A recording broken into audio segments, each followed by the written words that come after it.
Hello, welcome to legal awareness web series.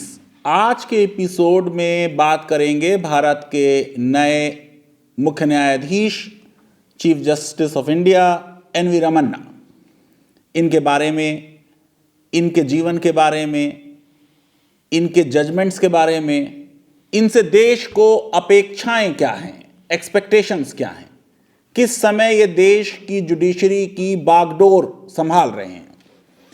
Justice N V Ramana Bharat के 48 chief justice of India हैं। आंध्र प्रदेश के ये दूसरे चीफ जस्टिस ऑफ इंडिया हैं।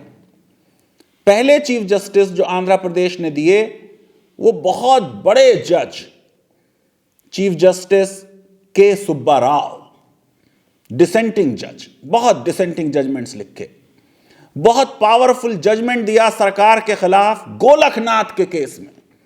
कह दिया पार्लियामेंट को फंडामेंटल राइट्स को अमेंड करने की पावर नहीं है। चीफ जस्टिस से रिटायर होने के बाद राष्ट्रपति का चुनाव लड़े अपोजिशन के कैंडिडेट की तरह। Justice N V Ramana Subba Rao वाले पाथ पर नहीं जाएंगे, बहुत एक्टिव हैं। कल ओथ लेने के बाद इमीडिएटली सुप्रीम कोर्ट गए और मीटिंग्स की। बहुत सोबर और मैच्योर, अपने आप को बहुत अच्छी तरीके से विद अटमोस्ट डिग्निटी कंडक्ट करते हैं। जब कंट्रोवर्सी हुई, आंध्र प्रदेश के चीफ मिनिस्टर ने वाइल्ड एलिगेशंस लगाए, एक वर्ड भी नहीं बोला। एग्रीकल्चरल फैमिली से आते हैं, जज बनने में अंकल सिंड्रोम के बेनिफिशियरी नहीं है, सेल्फ मेड है। एज ए स्टूडेंट स्ट्रगल की, इमरजेंसी में सिविल लिबर्टीज की वायलेशन देखी, जर्नलिज्म किया, तेलुगु न्यूज़पेपर के लिए काम किया, फिर लॉ किया, आंध्र प्रदेश के एडिशनल एडवोकेट जर्नल बन गए। एडवोकेट जर्नल और एडिशनल एडवोकेट जर्नल के मुख्यमंत्री से रोज बातें होती हैं, लाइकिंग्स डेवलप हो जाती हैं, लेकिन हमने अननेसेसरी इसको बहुत बढ़ावा दिया। अगर उनके जजमेंट्स को स्टडी करें तो आप पाएंगे कि वो पॉजिटिविस्ट हैं और एक्टिविस्ट हैं at one and same time. Judicial restraint को प्रिफर करते हैं, लेकिन अगर सिचुएशन डिमांड करे तो अपनी पावर को असर्ट करने से और out of box orders pass करने से विद इन लॉ कभी भी पीछे नहीं हटते और जुडिशल एक्टिविज्म का सहारा लेते हैं। अब आप जरा देखिए कि मेरा उनके साथ बहुत छोटा सा एक टेन्योर रहा जब वो आंध्र प्रदेश में एक्टिंग चीफ जस्टिस थे। एक दिन मैं देखता हूं कि साहब टाइम्स ऑफ इंडिया में पिछले 2 दिन से ये न्यूज़ आ रही थी कि 8 स्टूडेंट्स ने कॉलेजेस और यूनिवर्सिटीज़ के कैंपसेस पे सुसाइड कर लिया। जस्टिस एन वी रमन्ना ने सो मोटो नोटिस लिया, एक कमेटी बनाई मेरी अध्यक्षता में और हमें आदेश दिया कि आप देखिए कि हमारे स्टूडेंट्स इतनी स्ट्रेस में क्यों हैं, क्या किया जा सकता है स्टूडेंट्स की एकेडमिक स्ट्रेस कम करने के लिए। जो हमारे इंस्टीट्यूशंस ऑफ एक्सीलेंस हैं, IITs, IIMs, NLUs, इनमें स्टूडेंट्स के ऊपर बहुत ज़्यादा स्ट्रेस है, बहुत ज़्यादा काम हम उनसे लेते हैं। हमने सजेशंस दिए, वो बाद में हाई कोर्ट ने मान लिए। इस बीच justice N V Ramana Delhi high court के चीफ जस्टिस हो गए और फरवरी 2014 में यूपीए सरकार में सुप्रीम कोर्ट के जज बन गए। मई 2014 में आपको मालूम है कि नई सरकार भारत के प्रधानमंत्री नरेंद्र मोदी जी की आ गई।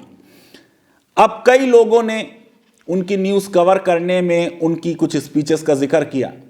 भाई, दूध का जला छाछ को फूंक फूंक कर पीता है।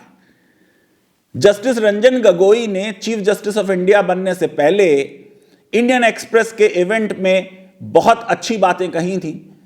डेमोक्रेसी में जज के रोल के बारे में कहा था, नॉइजी जजेस जो हैं वो डेमोक्रेसी के लिए बहुत ज़रूरी हैं, लेकिन उनके CJI के टेन्योर में उनको कभी भी नॉइजी जज ना पाया, बल्कि एक सील्ड कवर जूरिस्प्रूडेंस उन्होंने इन्वेंट किया और उसकी वजह से अब स्पीचेस पे ज़्यादा ध्यान देने की ज़रूरत नहीं है। लेकिन वो बार बार कहते रहे कि ह्यूमन राइट्स जो हैं उनके विक्टिम्स जो वल्नरेबल हैं उनको प्रोटेक्ट किया जाना चाहिए, चाहे ह्यूमन राइट्स की वायलेशंस स्टेट ने की हो या एंटी सोशल एलिमेंट्स ने की हो। सबसे बड़ी जो उनकी स्पीच मुझे याद आती है वो मद्रास बार एसोसिएशन में पिछले साल दी, जब उन्होंने कहा it is an important quality for a जज to withstand all the pressures and odds and to stand up bravely against all obstacles. अपनी पर्सनल लाइफ से उन्होंने साबित किया कि वो हर ऑड्स और ऑब्स्टेकल्स के सामने खड़े होते हैं। कुछ जजमेंट्स की बात कर ले, बहुत अच्छे अच्छे जजमेंट्स आए हैं, मैं 2-3 ही की बात कर सकता हूं। कर्नाटका में कांग्रेस स्पीकर ने जो कांग्रेस से डिफेक्ट होकर बीजेपी में एमएलएज गए, उनके बारे में यह ऑर्डर कर दिया कि वो अब rest of the tenure of assembly री इलेक्शन नहीं कर सकते, मिनिस्टर नहीं बन सकते। बड़ा जबरदस्त जजमेंट दिया जस्टिस एनवी रमन्ना ने। संविधान को देखा, रिप्रेजेंटेशन ऑफ पीपल्स एक्ट को देखा और यह कहा संविधान में शेड्यूल 10 में या आरपीए में कहीं यह प्रोविजन नहीं है कि स्पीकर डिस्क्वालिफाइड एमएलए को री इलेक्शन से रोक सकता है, इसलिए स्पीकर के ऑर्डर को क्वैश कर दिया। 91st अमेंडमेंट में यह था कि साहब आप मिनिस्टर नहीं बन सकते हैं, होल्ड किया कि मिनिस्टर नहीं बन सकते हैं बिना री इलेक्शन के, अगर री इलेक्शन के बाद आप आ जाएं बन सकते हैं। अपरेंटली ये बात सही लगती है कि इस ऑर्डर से डिफेक्टर्स को बेनिफिट हुआ, लेकिन भाई लॉ में चेंज करना जुडिशरी का काम नहीं है। तो आप देखिए ये जुडिशियल रेस्ट्रेंट वाला जजमेंट है, एक पॉजिटिविस्ट जजमेंट है, लेकिन लॉ की फाइन एनालिसिस पे बेस्ड है, इसलिए इसका क्रिटिसिज्म करना बहुत मुश्किल। करप्शन के मामलात हैं, एमपीज एमएलएस के बारे में केसेस चले जा रहे हैं साल साल, अक्सर का पॉलिटिकल कैरियर उसी में खत्म हो जाता है, फाइनल ऑर्डर नहीं होता। ऑर्डर कर दिया कि डे टू डे हियरिंग हो, स्पीडी ट्रायल हो इन सारे मामलात का। उसके नतीजे में जगन ने वो लेटर लिखा। फिर कश्मीर के बारे में महीनों से इंटरनेट सर्विसेज बंद थी, देश से कश्मीर के लोग कटे हुए थे। ऑर्डर कर दिया कि राइट टू इंटरनेट एक फंडामेंटल राइट है। मैं समझता हूं आर्टिकल 19 पर यह पाथ ब्रेकिंग जजमेंट है, अच्छा डिटेल जजमेंट, अथॉरिटेटिव, साउंड, और बिल्कुल सख्ती के साथ यह कहा कि आप जो भी ऑर्डर इशू करते हैं उसे पब्लिश करें, और कहा कि freedom of speech and expression की रेस्ट्रिक्शन संविधान के आर्टिकल 19 क्लॉज 2 में दी हुई हैं, सब की सब रेस्ट्रिक्शंस रीजनेबल होनी चाहिए। बहुत अच्छा एक ब्रीफ छोटा ऑर्डर डोमेस्टिक वर्क के बारे में आया। क्वेश्चन यह था कि अगर किसी होम मेकर की एक्सीडेंट में डेथ हुई तो कंपनसेशन कैसे कैलकुलेट किया जाए। अपने जजमेंट में लिखा कि यह पैटर्नलिस्टिक नोशन कि घरों में जो काम करती हैं हमारी औरतें, होम मेकर्स, उनका वर्क किसी इकोनॉमिक वैल्यू का मुस्तहिक नहीं और वो कंट्रीब्यूट नहीं करती किसी इकोनॉमिक वैल्यू को, यह बिल्कुल गलत बात है। मैं समझता हूं कि बड़ा साउंड ऑर्डर, और पूरे विश्व में डोमेस्टिक वर्क पर जो रिसर्चेस हुई उन रिसर्चेस का रेफरेंस आया इस मैटर में। फिर एक ऐसा केस जो सालों से सुप्रीम कोर्ट में पड़ा था, मुद्दा यह था कि क्या चीफ जस्टिस ऑफ इंडिया का ऑफिस पब्लिक अथॉरिटी है, आरटीआई के तहत आता है। सुप्रीम कोर्ट की रजिस्ट्री ने और सुप्रीम कोर्ट ने यह असर्ट किया हम पब्लिक अथॉरिटी नहीं हैं, हम इंफॉर्मेशन नहीं देंगे कि क्या जजेस अपने एसेट्स के बारे में चीफ जस्टिस ऑफ इंडिया को इन्फॉर्म करते हैं। नेशनल इंफॉर्मेशन कमीशन ने सुप्रीम कोर्ट की बात नहीं मानी और कहा आप पब्लिक अथॉरिटी हैं। सुप्रीम कोर्ट अपील में गई दिल्ली हाई कोर्ट, और देखिए भारत की जुडिशरी को सलाम करने को दिल चाहता है। दिल्ली हाई कोर्ट के सामने जब सुप्रीम कोर्ट एक पार्टी की तरह गई तो केस हार गई, और दिल्ली हाई कोर्ट ने भी कहा कि चीफ जस्टिस ऑफ इंडिया का ऑफिस पब्लिक अथॉरिटी है, आरटीआई के परव्यू में आता है। उसके बाद साला साल कुछ नहीं हुआ। सुप्रीम कोर्ट ने अपने ही अंदर, सुप्रीम कोर्ट आई अपील करने एज अ पार्टी, और उस केस को डिसाइड नहीं किया गया। जस्टिस रमन्ना ने केस को डिसाइड किया, उस बेंच पे वो थे जिसने जजमेंट दिया और कहा chief justice of India public authority है, आरटीआई के परव्यू में उसका ऑफिस आता है। लेकिन जस्टिस एनवी रमन्ना वर्ड्स को मिन्स नहीं करते, आरटीआई के अब्यूज से वाकिफ हैं। आपको मालूम है कि आरटीआई को हाईजैक कर लिया है इंफॉर्मेशन ब्रोकर्स ने, हैरेस करते हैं लोगों को थ्रू आरटीआई। तो उन्होंने यह भी कह दिया कि आरटीआई एक टूल ऑफ सर्विलियंस नहीं होना चाहिए। आइए अब चंद बातें कर लेते हैं कि देश उनसे क्या एक्सपेक्ट कर रहा है, उनकी प्रायोरिटीज क्या हो सकती हैं। सबसे पहले मुझे लगता है कि जितने एक्टिव और डायनामिक और इफिशिएंट हैं जस्टिस एनवी रमन्ना, वो बहुत जल्दी कोशिश करके पूरी इंडियन जुडिशरी के, न सिर्फ जजेस को सुप्रीम कोर्ट से लेके नीचे की कोर्ट्स तक, बल्कि पूरी कोर्ट की रजिस्ट्री और पूरे कोर्ट के स्टाफ का वैक्सीनेशन कराएंगे। दूसरा, मुझे यह लगता है कि जस्टिस रमन्ना की प्रायोरिटी होगी कि ये वर्चुअल कोर्ट से हम रेगुलर कोर्ट की तरफ आए।